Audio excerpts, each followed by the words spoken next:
Love can lead to the most extreme actions. It can blind you to the point of madness, leaving you to fight with your dark side till you have no choice but to surrender and be overtaken, not caring anymore about the terrible actions you do.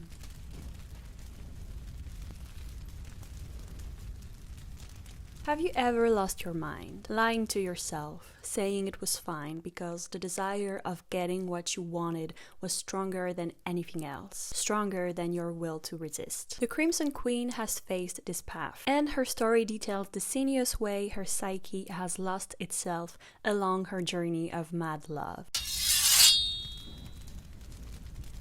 I want to give a huge thank you to the people who reached out to me and requested that I do an analysis of the concept album Queen of the Murder Scene. Since I worked on my different analysis of Ethel Cain's concept works, I haven't found other albums from other artists where I was like, this concept I want to analyze, but when I discovered The Warning, y'all told me about Queen of the Murder Scene, and here we are today. You were more than right, this album is for me. The more I dived into this album and its story, the more I loved it and the more I admired The Warning's work, especially given how young they were at the time they worked on this album. So today, you and I are going to explore the concept album Queen of the Murder Scene by The Warning. Hello everyone and welcome back to my channel. I'm your host Leo. On this channel I do reactions to songs and deep dives into artists, their albums, the music industry or fandoms, and I focus on women in alternative, rock and metal music. If this sounds like your thing, don't forget to subscribe and activate the bell. Before I start, I want to give a huge shout out to my amazing Patreons.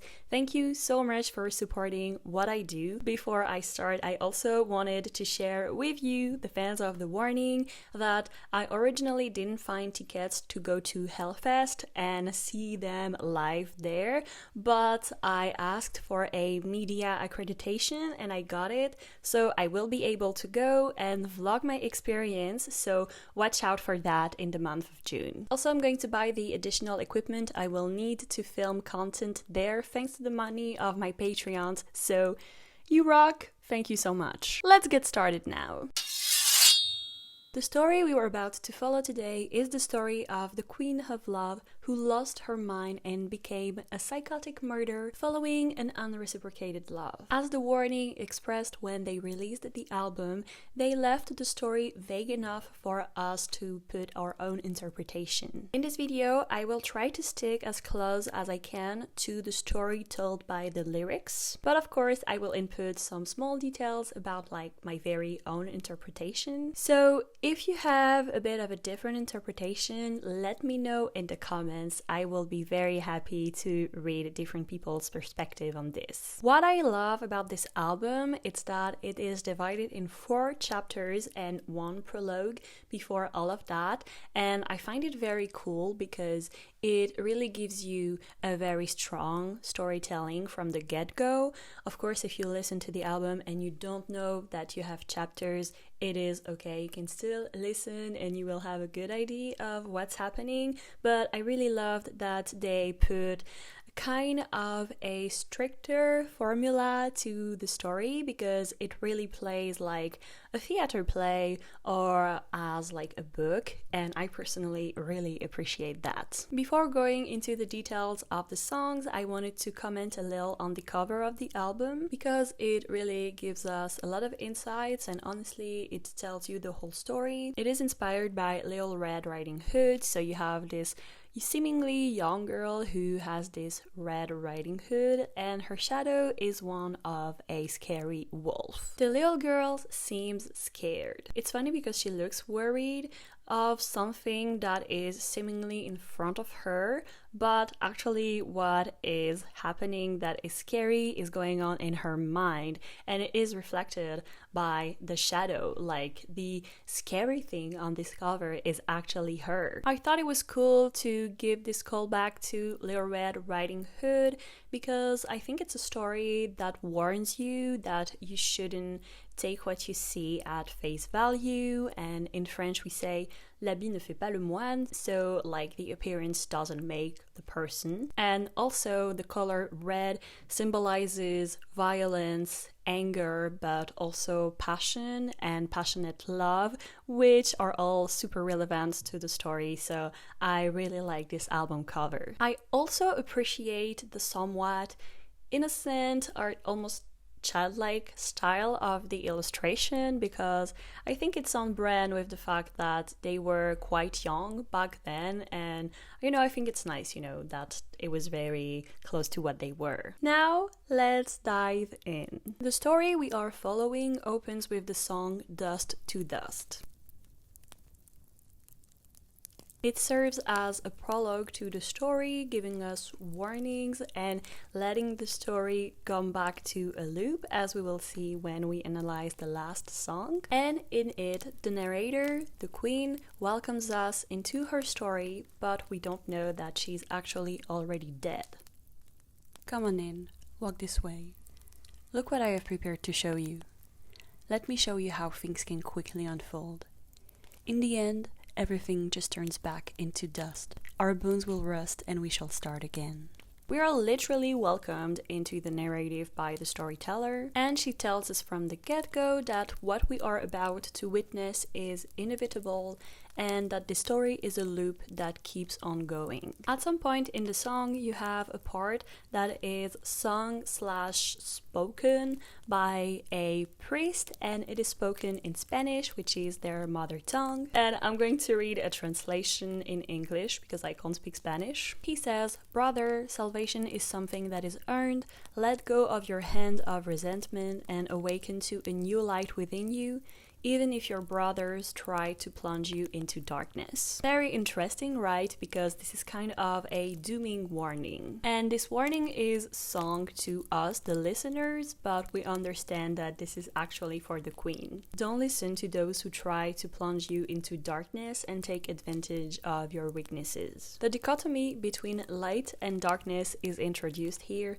foreshadowing the internal struggle of the queen, who tries to choose between her good and her dark side during the story. The story starts with Crimson Queen, which introduces chapter number 1. Crimson Queen is an acoustic ballad. The sounds are folkloric and melancholic, illustrating the setting of the story. It also mirrored the mental state of the queen at the beginning of the story, unwell but still quiet.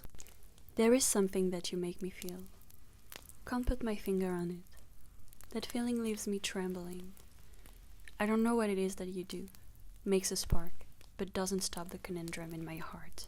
The protagonist feels a curiosity for another person, but we don't know who they are. This curiosity almost sounds like the one a hunter would have for their prey, which makes us think back to the shadow of the wolf that we had on the cover of the album.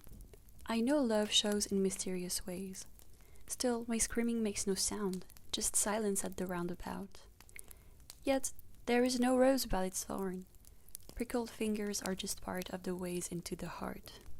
This verse is visually very strong. If we take the definition of prickled, we have: if thin, sharp objects prickle you, they cause slight pain by touching against your skin. Or, if part of your body prickles, it feels as if a lot of sharp points are touching it because you are frightened or excited. Our protagonist wishes for love to be born between her and the other person. She compares it to a rose. Beautiful, but it still has the power to hurt you. Prickled fingers indicate a pain that you would feel when you touch a sharp object like the thorns of a rose. It shows that our protagonist seems willing to accept the pain that comes as she falls for the other person, or that she is willing to hurt the other person despite loving them. So this love hurts her in some ways, and we've already been hinted with the prologue of the album that everything turns back to dust, which is a sad image telling us that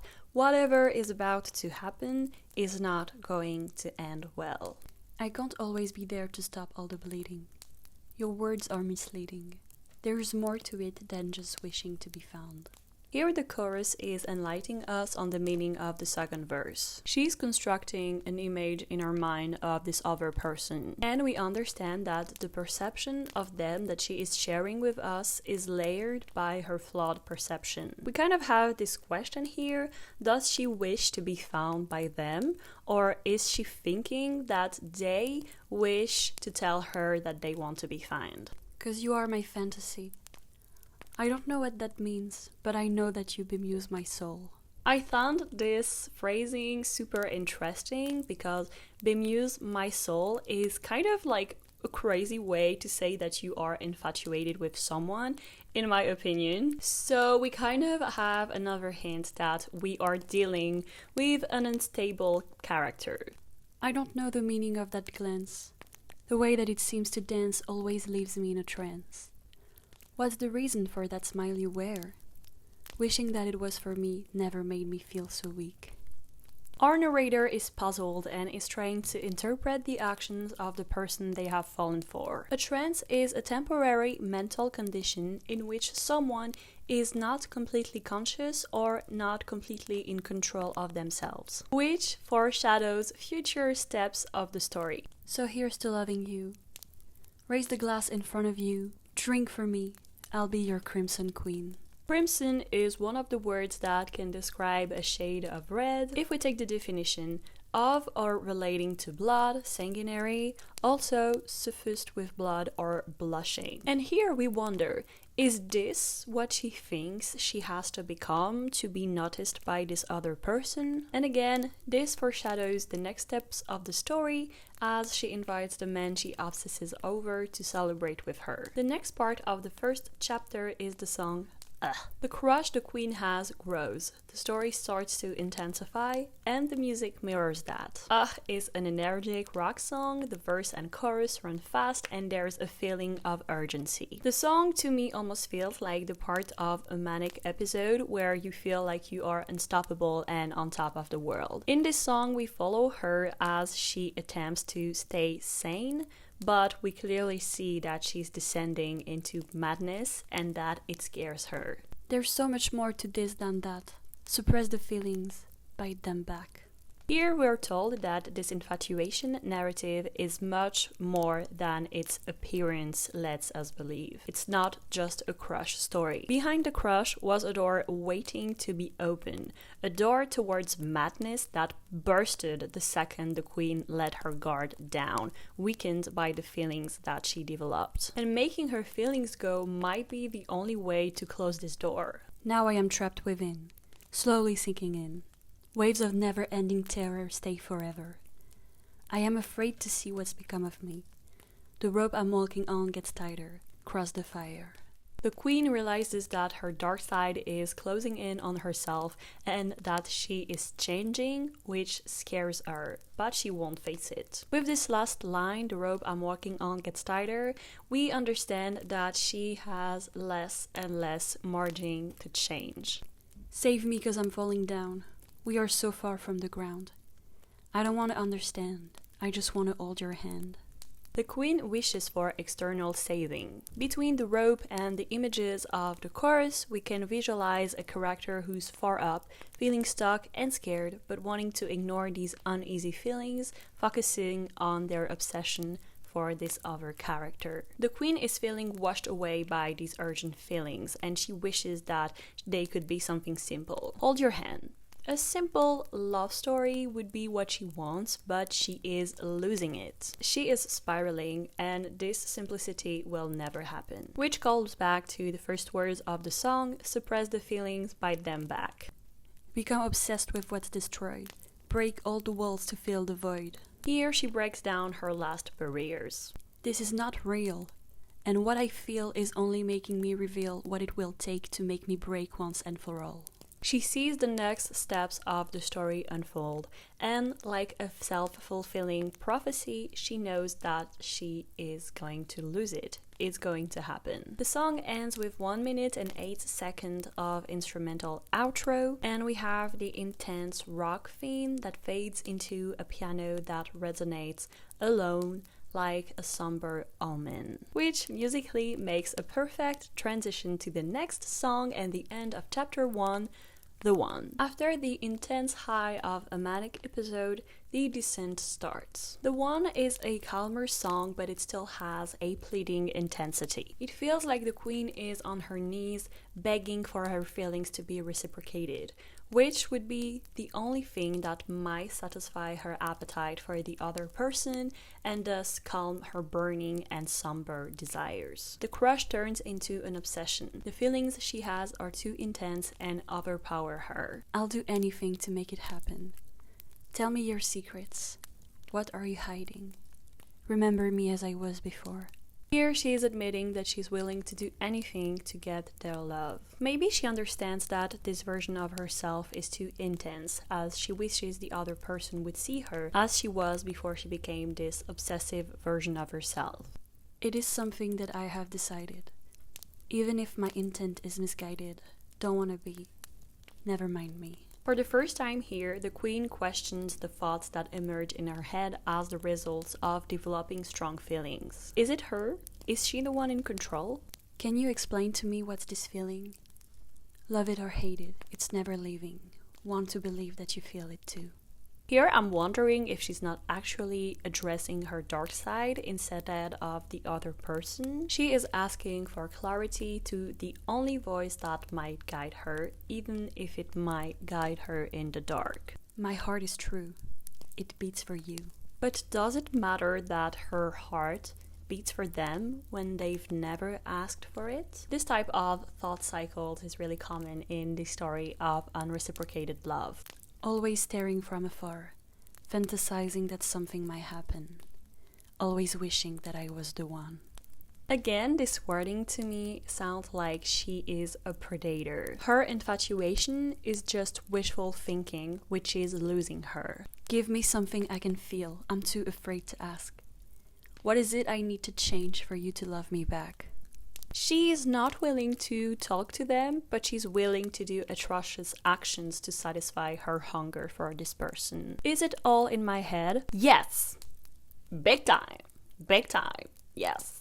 There's no guarantee that I'll be forgiven, but it's just something that I'm willing to do for you. There's nothing left to prove. She knows that she's about to cross a line and that she's losing control. She convinces herself that the fact that she's willing to go beyond is an act of love for the other person, when really she's indulging her twisted desire and her dark side of her soul that is starting to grow. And I want to kill all the love that's for you so only mine remains. There's nothing to choose. You look at me and only me. In good obsessively infatuated fashion, she fantasizes about eliminating anyone or anything that could take away attention they could give her. Say that you will really never hurt or leave me. Say it and it will come true. Hold me like you really love me. Tell me that you do. There's no promising things for tomorrow. Their story has never even started. And there's no holding her close because they've never even really met or talked, as we seem to understand throughout the songs. And I know that I'm not the one on your mind, but still, I will be the one. In the first chorus of the story, we had "Let me be the one," as she was pleading. But now she's crossed the line of being willing to commit the worst to get this person. And here we are, I will be the one. She will leave them no chance, she will get them. And here we have the end of chapter 1. Don't forget to subscribe and activate the bell if you don't want to miss my future analysis. Chapter 2. In this chapter, some action is happening and she is trying to make them stay with her. We start chapter 2 with the song Stalker, which to me almost sounds like it has two parts. It has a pleading intro and then the face fastens, illustrating the jolt of the character jumping into her aggressive love and surrendering to her murderous will. Look at me, my dear. I love you so, 'cause I am yours and you are mine. I'll hold you, my dear. I'll tie the rope, 'cause I am yours and you are mine. This introduction really sounds sad, and to me it gives me an image of like a character who's crawled up in the dark, lost in their mind. The violence is escalating slowly at first. She's trying to bargain, to offer them love, but then like, I'll tie the rope. Hello. Kidnapping is not okay. The obsession of the queen completely escalates, and it leads us to the next act she's about to commit. And yes, what is happening is crazy. It's crazy how much I love you. Yes, because you've barely interacted. It's crazy how much I want you. Yes, because it literally shouldn't be this way. It's crazy, oh, you don't even know. Yes, because you've never expressed it to them. It's crazy how much I think about you. Yes, and I would argue that it's a tad too much. It's crazy how I can't live without you. Yes, it is. You are obsessing in an unwarranted way. It's crazy how my love seems to grow. Yes, it's literally not normal and it's driving you insane. I'm a maniac when it comes to you. Yes or no, whichever, I'll have you someday. I'll have you forever. On a constant scale from 0 to 10, this is a -1000. This is not okay, but again, the character that we are following is not an example of how you should behave when you have a crush. Go talk to them, and if they're not interested, don't let your demonic side grow until you commit murderous actions. Go watch a Marvel movie and admire how handsome Sebastian Stan is. It's going to take your mind off shit. Look at me, my dear. I love you so. Why don't you know that you are mine? She repeats the words of the introduction, but with more urgency this time. She has lost her patience for this other person. Say I'm yours, my dear. I'll lock the door before you go. Say it again. This time, she is not offering to hold them, there is no negotiation. She is demanding that they enter her made-up scenarios. Here, we understand that she kidnapped them and that we are witnessing their last interactions. Now he's like a puppet, only here to satisfy her. Want you to love me, touch me, let me in your heart. Want you to want me, haunt me, like I've done from the start. Here she expresses that she wishes they would love her the way she does, in the obsessive and dangerous way. She is definitely too far gone, and this is the only way she imagines love can manifest. Look at me, my dear. I love you so, 'cause I am yours and you are mine. At the end of the song, she kills them. She kills them to get them all for her in the end. And here we can imagine that she demands they look up at her one more time before ending them. We understand that she has committed the irreparable because the next song is called Red Hands Never Fade. She now has blood on her hands. This title indicates rightfully that once you have blood on your hands, you can never wash it off. The red will never fade and your mind will never be at peace again. And here our narrator realizes that the murder was a mistake and that she wishes for forgiveness that she will never get. Tell me what I must do to atone for what I did to your soul. Tell me to step over fire. What is your desire? 'Cause it is done. One word and it'll be done. The game you already won. Invisible. I am bleeding. I'm pleading.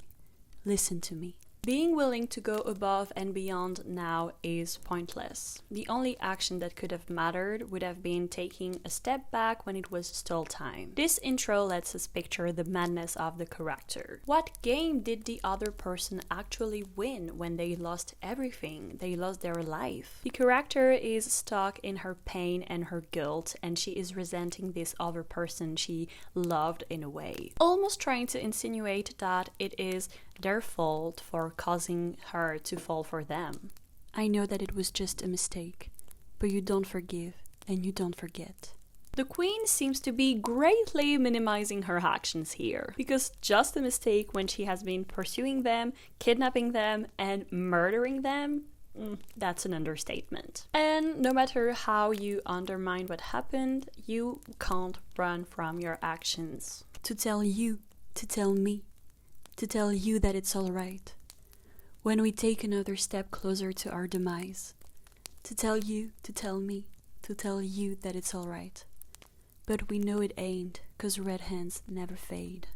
She is asking her lover to forgive her for what she's done, to come back and reassure her so she won't have to live with this guilt. But she's the one who made her own wish impossible, because now they're gone and it's impossible for them to come back since she killed them. Again, here she kind of seems to be sharing the blame between the two of them and minimizing her actions, because there was no we in this story. The word demise means end, and she seems to express that this action was both their ends, when she is the one that decided on her own what would happen and the other person has no say. Tell me, when did you get to decide? Was it a matter of pride? If it's the price of betraying, what is it I'm paying? It's overdue. Your reason is overdue. Come on, I just want the truth. Do I resemble the rage and the chains that tied you down? Here I don't really know if she's talking to them or to herself. And she wonders if in their eyes she had the scary face of the terrible actions that she did. Was she actually scary to them? And the answer is likely yes. She acknowledges that it is too late to negotiate. She sees that her reason is gone and she did not take the right actions at the right time. Chapter 2 ends with the song The Sacrifice. This song introduces a new character in a way. Her subconscious creates someone to beat loneliness, and the queen starts to hear voices in her head. And in The Sacrifice, we are following for the first time the words that the subconscious is telling to the queen. The dark side is forbidding the girl to turn away from them and is trying to convince her that she needs them. At this point, the evil side almost has complete psychological control. The song is a back and forth of coercing to threatening to smoothing. It is an abusive cycle and it is trapping the queen as her dark side works to get full control of her. And the queen is simultaneously attracted and repelled by those dark voices. Please don't hide from me. I see through the fake smile that you've been wearing around. Don't lie to me. I see through the facade that you're portraying as everything starts to collide. You can't forget, though you have tried. Don't reject the darkness in your eyes. The voices try to entice the queen by giving her the illusion that she can be understood by them, something that she has not been in her story. She has only been alone. And they are closing in, trying to convince her to give in. If you let this go much further, there'll be no turning back from me. I will do it. Let me prove it. I'll show you what it means to be so devoted. To live for it. It's in the air that you breathe. It's the sacrifice of life to sacrifice it all. The voices are getting more and more pressing, pushing the queen into corners. Please let me get close. You can't do it alone. You need a hand to hold. Please let me help. Tell me, aren't you sick of only having this guilt that eats you up inside? This emptiness, this loss of life. You know that you're running out of time. I find it kind of comically sinister that the voices are begging her to let them in, to let them close, when this is exactly what the queen did with this person that she stalked and killed. It's like a cycle repeating, just like the album is. What if you could just let go? I will lead you, just follow. All your thoughts of tomorrow, I'll make them disappear. Hand it over. All the pain will be mine to keep. The dark side offers her to take the reign and wear her pain and regrets if she surrenders to them. And the voices are offering an enticing bargain. Being free from the pain and the guilt is what the queen wants at this point of the story. But this offer is a double-edged sword, because I would argue that at this point of the story, her guilt is the only thing that is tying her back to her humanity. Yes, she committed atrocious actions, but the guilt that she feels is something that still makes her human. And having that taken away would be what would make her truly disappear. So this offer of the voices is the last step for her to be lost forever, which is cunningly nice. This closes chapter 2. If you love the warning and you're interested, I have made several analyses of their fandom and many reactions to their performances. And if you love concept albums and you enjoyed this video, I highly recommend you go watch my Preacher's Daughter one. The third chapter of the story opens with the song Sinister Smiles. Her good side,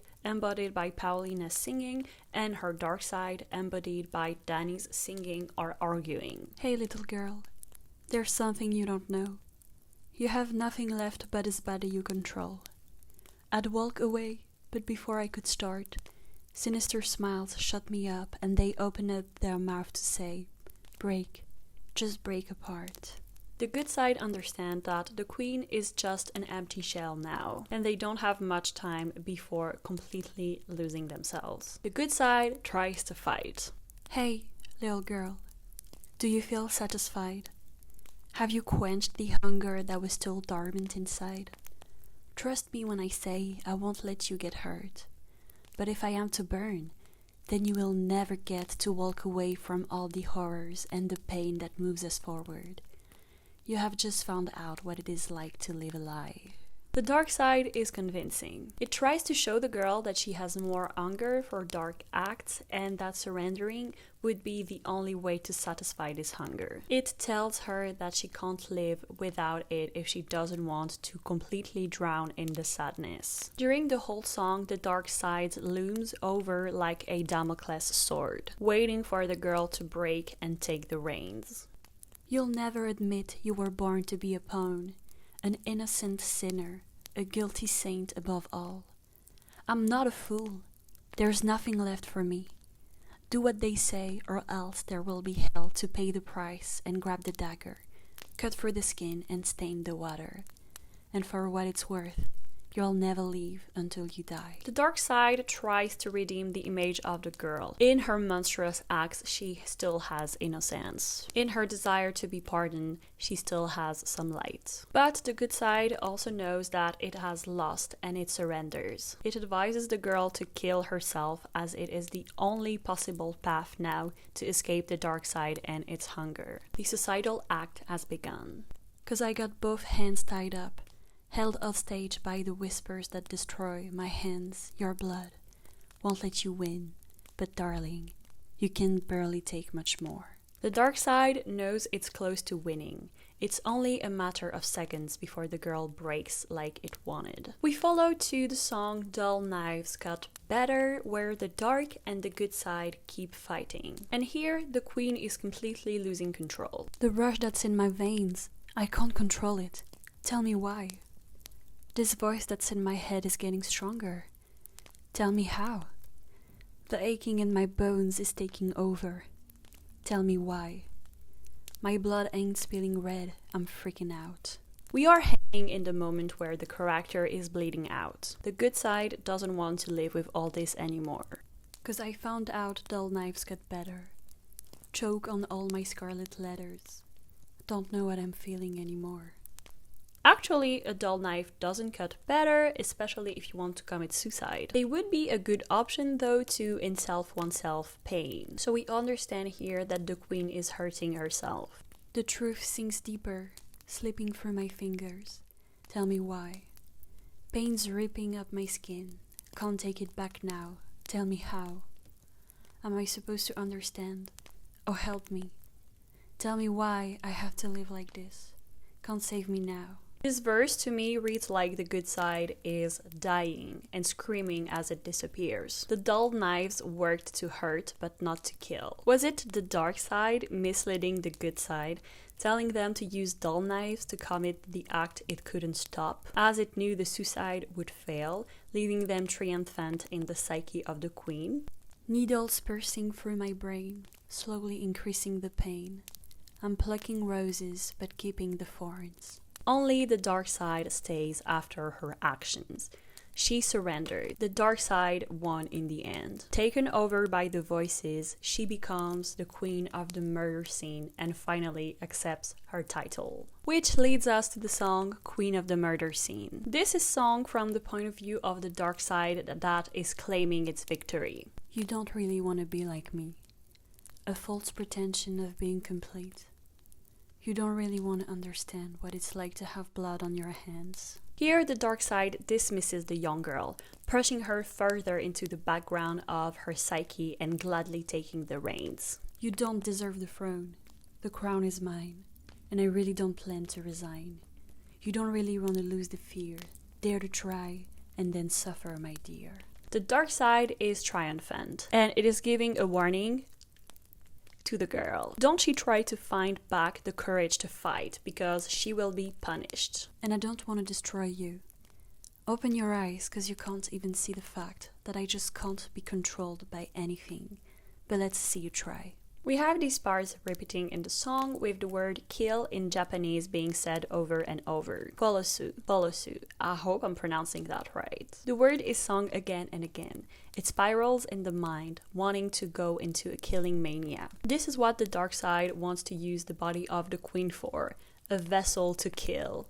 I'm a machine, no emotion, a perfect scene for the murder queen. You can't always kill what's immortal, but it just doesn't apply to me. The dark side is feeling so powerful and unstoppable that it claims there is no getting away from it. In the background, you can hear screams. The queen is terrified of what she's becoming at the hands of her darkness. And here we are closing chapter 3. And we are diving right in the beginning of chapter 4 with the song P.S.Y.C.H.O.T.I.C. In Queen of the Murder Scene, end of chapter 3, the dark side tried to claim that the queen didn't deserve the throne. Here we open the last chapter with the queen claiming it. She is sitting on it and she is embracing her dark side with glee. Psychotic is the state of a person suffering from psychosis, which is a state in which you believe or perceive things that aren't real. This loss of grip with reality is what can make a psychotic person dangerous, and here the queen is in a psychotic murderous madness. 'Cause the blood that I bleed is no longer red. It is black like the words that replay in my head. My sanity is gone and my morals are wrong. And I know what they all say, that I'm out of my mind, that I should go to hell. Do you think I am blind? Do you think I can't tell? I know where I'm going. I know where I'll go. And when I get down there, I'll sit on my throne. There is only darkness in her now, but this time she is taking the reins and fully embracing her dark desire for blood. 'Cause 1, 2, 3, they're coming after me. 'Cause I'm P.S.Y.C.H.O.T.I.C. 4, 5, 6, you have no idea what's coming after this. Crimson blood is tattooed on my hands. Better drop that gun while you still have a chance. I already feel a knife in my hands, and I won't stop. No, it won't stop. So it seems that the queen is committing other acts of violence and that she will not stop with this knife in her hand. She doesn't care about those who try to stop her. She warns them that they cannot. She's going to keep murdering and she is enjoying herself. In the background of a song, you hear kind of a strong scream. But here it sounds like a triumphant scream. It doesn't sound like the terrified one we heard previously. The demeanor of the queen has completely changed. And next we go to the song Hunter. I'm one step behind when you close your eyes. I'm breathing on your neck. I'm the chill down your spine, your shadow, your ghost. I'm here to collect the payments that you're running from, the life that you've spent. You taunt me with words that don't make a sound. You mock with your actions. You laugh with no doubt. You relish the pain. Well, cherish it more. 'Cause after this, there'll be nothing to feel anymore. Here, a new character is introduced, and it is the Grim Reaper. And it is coming after the queen to stop her. In her story, the queen has stalked, killed, but this time she is the prey of someone who wants to stop her once and for all, not keep her alive to use her. The Grim Reaper condemns the queen overconfidence and gives her a final warning. When both of your feet fall under steps you couldn't climb, I'll be there to pull you under. Take back what is mine. You think you can take my title away? Well, I'm coming back. Better run away. It's my turn. I'll pass on judgment. You can't escape your fate.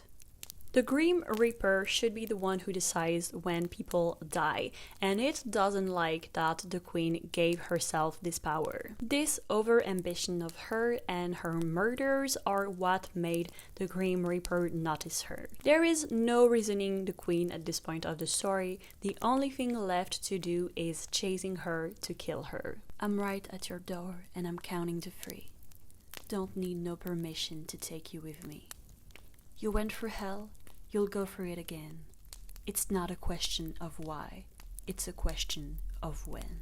The Grim Reaper knows what she went through, but he also knows the harm that she has done to others, for which she cannot be forgiven. After the Grim Reaper chased her, he actually gets her and kills her, which leads us to the final part of chapter 4, the final part of the story, the end. Stars always seem to fade. I really like that the last song is called like this because, again, it really makes the album read as kind of a story, you know. This song is the last thoughts of the Queen reflecting on her story as it ends. I really love the introduction of this song personally. I think that it's like my favorite on the album. I don't regret. Wish I could forget. 'Cause all the things I've done and all the things I've said don't go away. They stay with me, like a constant loop inside my mind that's always on repeat. Here we have a painful monologue with longing notes of guitar and a piano ballad. The Queen knows that all she can do now is take responsibility for her actions. She cannot fool herself into illusions of grandeur or self-pity anymore. She doesn't have regrets, but she now wears the weight of what she has done. This is the end. So long, my friends. Stars always seem to fade. It's a little too late, too. With blood-stained hands, I make amends. Stars always seem to fade. It's a little too late to start over again.